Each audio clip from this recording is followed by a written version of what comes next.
Blend 125 grams of walnuts, 60 grams slivered almonds, 2 tablespoons caster sugar, 1 teaspoon cinnamon, and 1/4 teaspoon ground cloves together in a food processor. Make a sugar syrup with half a cup caster sugar, half a cup of water, 2 teaspoons of honey, half a teaspoon of grated lemon rind, and 2 cloves.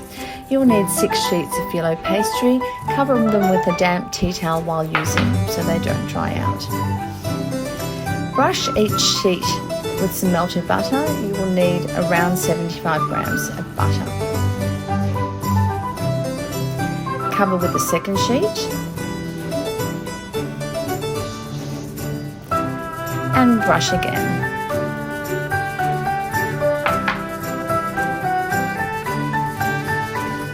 Repeat with the third sheet and repeat with the remaining pastry to make 2 piles. Cut each pile into 6 squares to create 12 squares. Use the layered phyllo squares to line 12 muffin pans.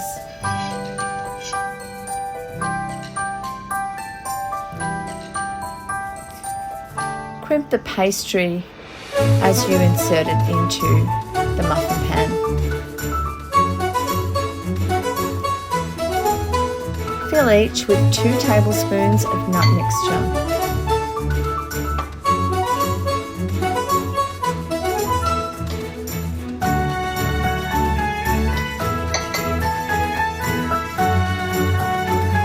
Drizzle with remaining butter and bake at 200 degrees Celsius in the upper half of the oven for 8 to 10 minutes, just until they're golden brown. Spoon a tablespoon of the cooled syrup onto the hot tarts and allow to cool.